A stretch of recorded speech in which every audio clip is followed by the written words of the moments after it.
I'm Abigail Galván. Welcome to EWTN Pro-Life Weekly. Ending shield laws. The push by several states to hold doctors criminally responsible for breaking life-protecting laws. We need to return to our roots to protect the vulnerable. The executive director of the Democrats for Life shares her fight to protect life at all stages within a party that has largely supported abortion.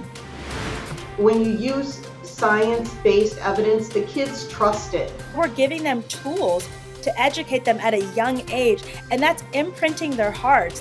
And teaching the value and dignity of life in the classroom, the course that aims to empower young people to understand when life begins.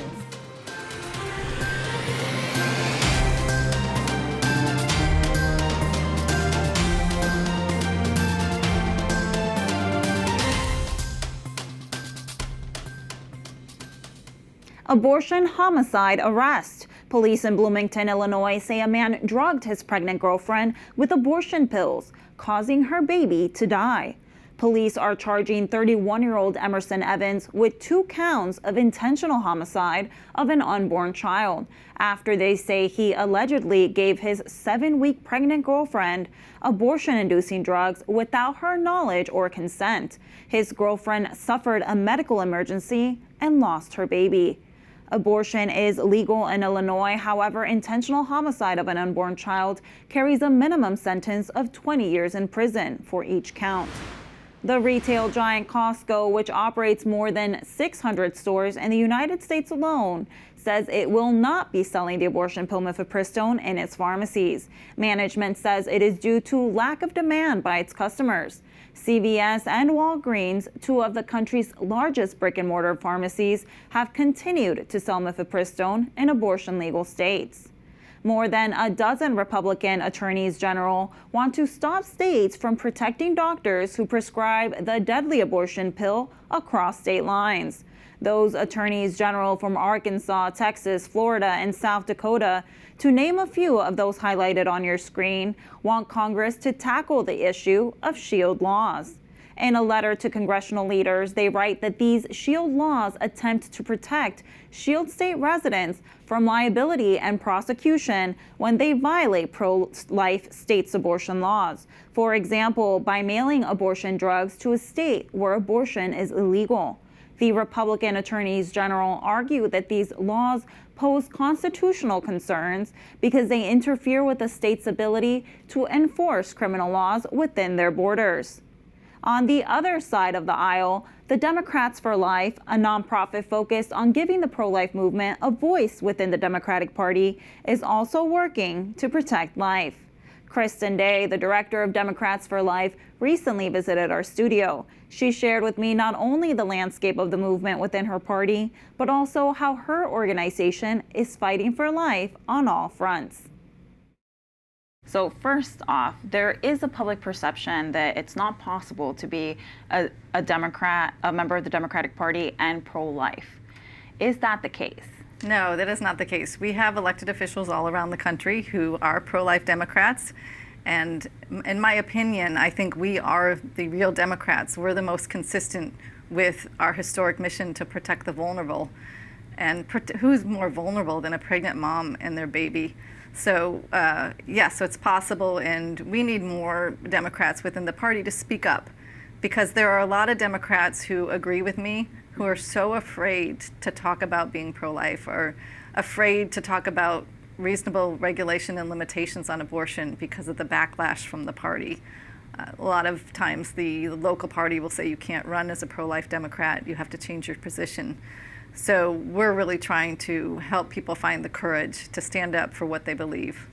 I think this that you're pointing out, just like feeling like you're kind of being fought on both sides, one by your own pro-life movement and 2 by the Democratic Party. We're here, a pro-life show. What can pro-life leaders be doing to better support you in situations like that? There's a bipartisan coalition in Congress right now, pro-life and pro-choice people coming together for paid leave, so we're very excited about the possibility there. But even more, we did a white paper to discuss the cost of birth, which is very high. Elizabeth Brewing wrote in America Magazine challenging the pro-life movement to address the high cost of birth, because financial reasons are a lot of the reasons women seek abortion. We saw that like when they were trying to pass the Big Beautiful Bill Act, there seemed to be a lot of polarization around the abortion issue. Was there anything going on behind the scenes of Democrats for Life promoting life issues at that time? Yeah, so we've meetings and letters and coalition letters, and the pro-life community really came together for the child tax credit and the baby.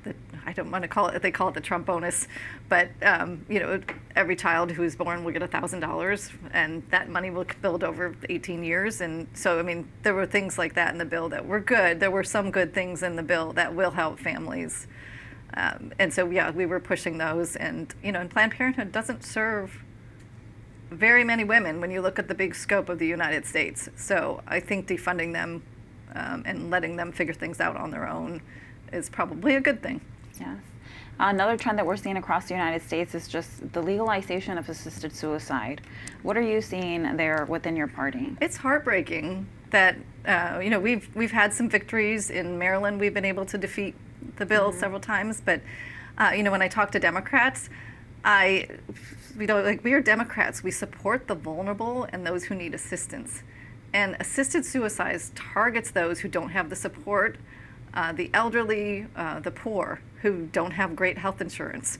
So I think our party is the Democratic Party is on the wrong side of that, as they are with the abortion issue. And we need to return to our roots to protect the vulnerable and stop this trend, because we need to provide more caring and compassionate services for those who are experiencing some bad health complications.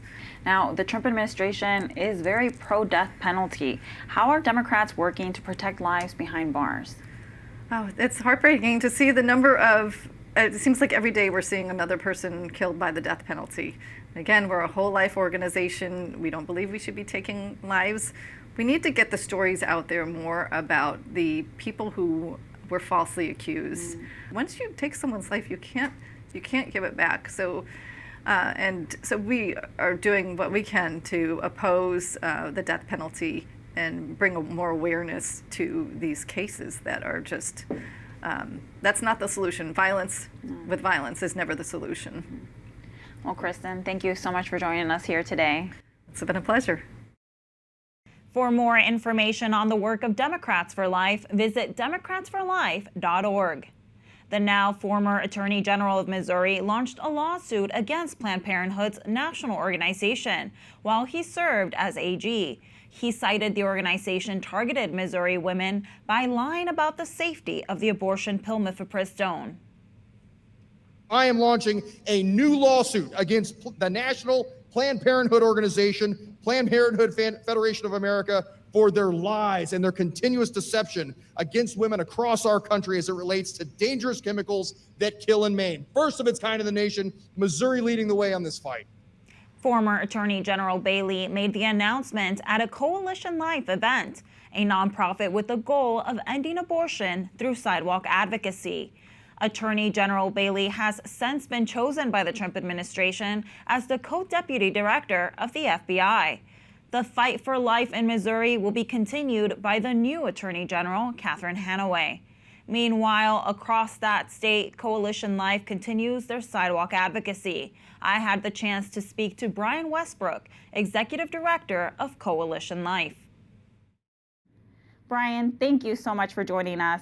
We heard that Attorney General Bailey made the announcement about this lawsuit at your headquarters. Can you tell us about the case and what was your reaction? Yeah, Andrew Bailey specifically came to one of our large events here in St. Louis, Missouri, to talk about the lawsuit that he has against Planned Parenthood Federation of America. And this specifically talks about how it violates the consumer protection laws in the state of Missouri. So in Missouri, at least here at the local level, the consumer protection should protect women and children and those who are seeking medical attention. And one of the things that Planned Parenthood Federation of America, the national and international organization, specifically says that mifepristone, the abortion pill, is as safe as or safer than Tylenol or Viagra or penicillin. And the Attorney General made it very, very clear that no one goes to the emergency room because of Tylenol. Very, very few. And if they do, it's probably because of overdose. Yet we do know that on label, 4.6% of those who take the abortion pill are likely going to go to the emergency room. And there have been studies that have been done very recently that show that it's even higher. It's some 10% or more of women who have taken the abortion pill will likely end up in the emergency room. And then Planned Parenthood makes it even worse and tells them that you don't even have to tell them that you had an abortion. Instead, you can just lie about it and tell them that it's some other factor. So I think Attorney General here in Missouri made the right step, and we support him in this effort.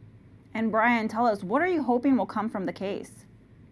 Yeah, absolutely. We hope that it's very, very clear message to Planned Parenthood. Of course, the Andrew Bailey, the then Attorney General, was asking for $1.8 million worth of damages and then $1,000 for every single woman who was deceived and told that abortion pills were just the same as Tylenol. So we hope justice is served, and we hope that the judges would uphold Missouri law, and eventually we will not see these abortion pills spread around the country, and specifically here in the state of Missouri.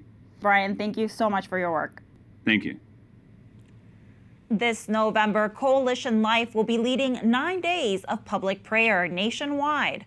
If you would like to learn more, visit coalitionlifecircle.com. A judge has declined to block the Trump administration from stripping Medicaid funding from an abortion provider in Maine. The tax and spending bill Congress passed in July would deny some abortion providers Medicaid funding. Maine Family Planning, which operates 18 clinics in the state, filed a lawsuit against the U.S. government. Judge Lance E. Walker wrote that he could no longer consider abortion services as a constitutional right after Roe v. Wade was overturned. The decision is a win, for now, for the pro-life movement. Last month, a federal judge in Massachusetts reached a different conclusion in a case brought by Planned Parenthood. Judge Indira Talwani found that stripping millions of dollars in funding from the pro-abortion organizations potentially strips their so-called freedom of political expression.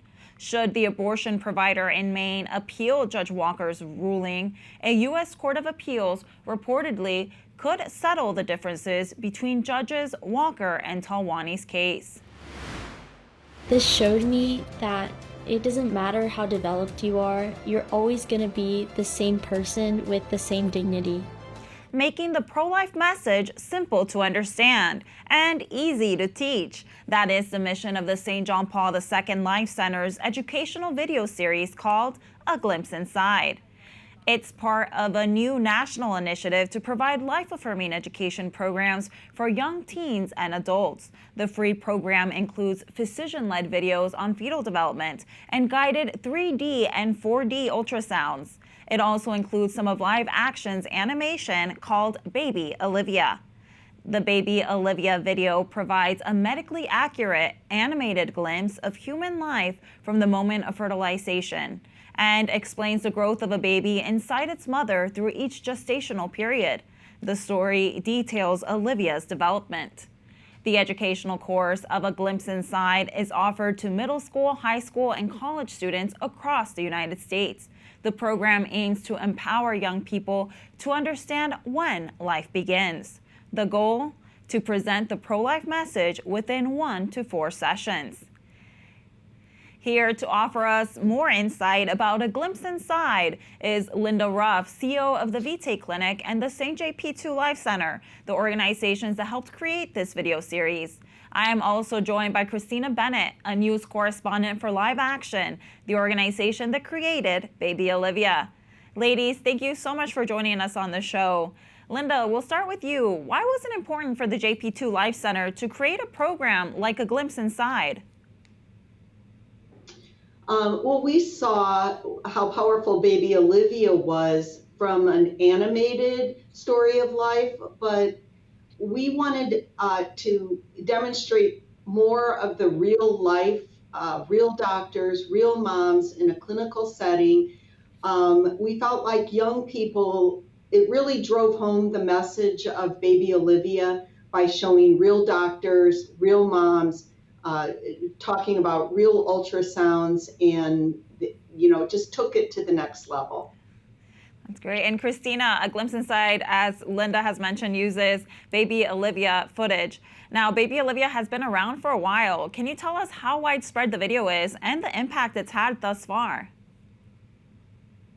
Absolutely. Baby Olivia has been around since 2021, and we're pleased to say that there are now 6 states in the United States that have included Baby Olivia or similar fetal video in their education. So what that means is that we're talking about over 4 million students across the United States that are getting medically accurate, scientifically accurate information in their health classes, showing them the beauty of fetal development. And that's just the power of Baby Olivia. Now, Linda, is this strictly a Catholic video series, or have you had success sharing it in secular spaces? Yes, we've had success sharing it. I will say that the Catholic Christian market is probably the one that is most likely to say, yes, let's put this in our schools. But we've had some luck in public schools. And I think Baby Olivia it's just science. And A Glimpse Inside takes Baby Olivia science into the clinical realm. So when you have real doctors and real moms and real babies, it just reemphasizes the science. And I think when you use science-based evidence, the kids trust it. They're seeing real moms, real babies. It speaks to their heart in a way that I think is important. Great. And a quick follow-up question for you, Linda. What has the reception been from the students? Really powerful, and we've presented it to parents, to students, to all across the realm. Kids as young as 7 or 8 are observing, what it really looks like. And one mom said to me, "This was such a wonderful opportunity for me to talk to my daughter about how life begins, what it was like being pregnant with her, what it means to be a mom." And so those are the kinds of conversations that we're trying to encourage. Pushing it out there to parents. This is a wonderful way to start the conversation. That seems incredible. Now, Christina, you are boots on the ground, having hard conversations about abortion. How do you think a video series like A Glimpse Inside can impact the pro-life movement? It can be used in so many different ways. It's a tool to show people the beauty of human development. Pregnancy resource centers can use Baby Olivia, they can use A Glimpse Inside to show women who are considering abortion what the baby looks like that's growing inside of them. Groups that are on the streets, like 40 Days for Life, yes, they're praying, but if someone comes to talk to them, Sidewalk Advocates for Life, who are outside of abortion clinics, who are talking to women considering abortion, both of those groups of people, they can use Baby Olivia to show young women and young men who are considering an abortion, this is what you are about to destroy. This beautiful human life. This is what it looks like. And also people who are not considering abortion, but they are uncertain as to the child growing in their womb. What do they look like? What are the fetal markers? They can go online and they can watch Baby Olivia grow, and they can even choose a name and put the name in the video and really personalize it. And so from pregnancy resource centers to sidewalk advocates to young women who are just watching on their computer, there's many ways in which Baby Olivia can touch the hearts of mothers. That's incredible. Now, I'm going to ask a question to both of you. In a secular world that teaches our youth that a baby is just a clump of cells and abortion is healthcare, what can this video series offer to the next generation of the pro-life movement to help them change the hearts and minds of our culture? And Linda, perhaps we can start with you and then Christina. Well, I think a picture says 1,000 words. And the kids that observe A Glimpse Inside and Baby Olivia, they know right away that it's a baby. And we had one young man after watching A Glimpse Inside, and then we said, "Can you tell us the difference between this 8-week-old little baby whose heartbeat you just heard, and a 20-week baby in the womb, and then we had a young mom holding her infant child, and he said, that one's littler. And that's, I think, you don't even have to talk about abortion. They know right away it's a baby from the very beginning. They hear the heartbeat. One little boy said, even though it was the size of a grain of rice, we knew that it was a baby, and it was the same baby that was going to emerge from his mother's womb in 7 or 8 months. So kids get it. They get it right away, and they see the humanity of the unborn. I think what Live Action and what the JP2 Life Center are trying to do right now is provide this kind of evidence-based science so that kids can make their own decisions, because they're hearing all sorts of things about that. They can make decisions about their gender, they can make decisions about life, and when they see something so real, they realize that, hey, this is a God-given gift, and every child is unique, and I think it gives them sort of an ownership of their very own uniqueness. So it's been a pretty easy study. Kids get it right away. And Christina? Fetal development education, it's empowering. When I was in high school and even college, that was when the internet was just becoming popular and we were starting to use emails. And so when people would talk about abortion, unless you were looking in books, you didn't have a lot of information at your fingertips. But now for this generation, online education and education specifically on fetal development, it empowers them to combat the lies of Planned Parenthood, to combat the lies of the abortion industry that's telling them, oh, it's just cells, it's just tissue. If they're not wanted, then you can just discard of that human life. And so now we're giving them tools to educate them at a young age, and that's imprinting their hearts. That's changing their hearts and minds. And so when those lies do come, maybe the lies come in college, they'll be able to stand against them and say, no, I've already been educated. I already know the truth. And we're hoping that that message will stay with them for their entire life, and it'll be a message that they can pass to their children's children. Amen. Well, ladies, thank you both just for the incredible work that you're doing at each of your organizations. Thank you for being with us today. Thank you. Thank you for having us. If you would like to learn more about A Glimpse Inside and their free pro-life educational video series, go to glimpseinside.org. Coming up, a new Catholic film set to hit theaters soon. We give you a glimpse of Triumph of the Heart, a movie that depicts the sacrifice of St. Maximilian Kolbe, and a special interview with its director, Anthony D'Ambrosio. Stay with us.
We are just days away from the release of a new Catholic film about St. Maximilian Kolbe. Triumph of the Heart takes us to a concentration camp in Auschwitz and gives us a look at the trials Kolbe lived through. The Polish priest accompanies 9 condemned men in the darkest hours of their lives and fights to build a brotherhood of hope amidst their suffering and despair.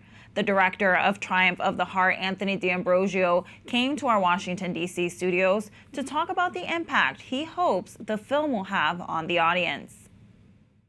What do you hope people that come and watch the Triumph of the Heart walk away with?